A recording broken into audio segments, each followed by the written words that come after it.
আমি বিদিশা। আজকে তোমাদের সাথে একটা মিনি ব্লগ শেয়ার করব।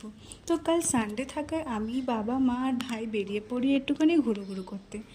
ডেস্টিনি কোনো ঠিক ছিল না, তো ফার্স্টেই চলে যাই সিটি সেন্টার ওয়ানে। আর গিয়েই পেট পূজা তো বানতা হ্যাঁ, তাই একটু মোমো আর হোয়াইট সস পাস্তা খেয়ে নিই। দেন তারপরে আমরা সিটি সেন্টার ওয়ানটা একটু ঘুরছিলাম। তারপরে ভাই আর আমার হঠাৎই চোখে পড়লো মিনিসো, তো একটু মিনিসোতে ঢুকে পড়লাম। দেন তারপরে মা আর বাবা বললো যে ডিনারটা একেবারে বাইরে থেকেই করে যাবে আজকে। তাই একটু সামনের কোনো ক্যাফেতেই ভেবেছিলাম প্রথমে ডিনারটা করে নেব। দেন বাবা বললো যে এয়ারপোর্টের সামনে একটা সুন্দর ক্যাফে আছে, ভিউটাও সুন্দর, তো ওখানেই চলে গেলাম ডিরেক্ট। আর সত্যি বলতে ক্যাফেটার অ্যাম্বিয়েন্স খুবই সুন্দর ছিল, আর খুব ফাঁকা থাকায় আমরা ভালো করে এনজয়ও করতে পেরেছি।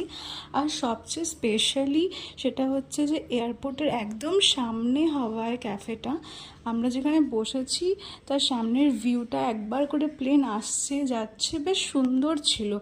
আর ফাঁকা হবে আমরা ভালো মতো করে এনজয় করতে পেরেছি, আর অনেক ছবি ভিডিও ক্লিক করতে পেরেছি। আর আমরা অর্ডার দেওয়ার অনেকটা টাইম পরে অর্ডারটা সার্ভ করেছে ওরা, তো বেশ অনেকটা টাইমও করাতে পেরেছি। আর ভিউটা নিয়ে তো আর কিছু আলাদা করে বলারই নেই, খুবই সুন্দর ছিল।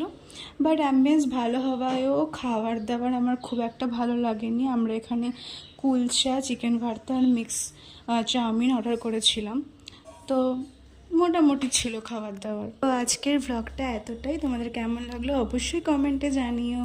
Bye bye.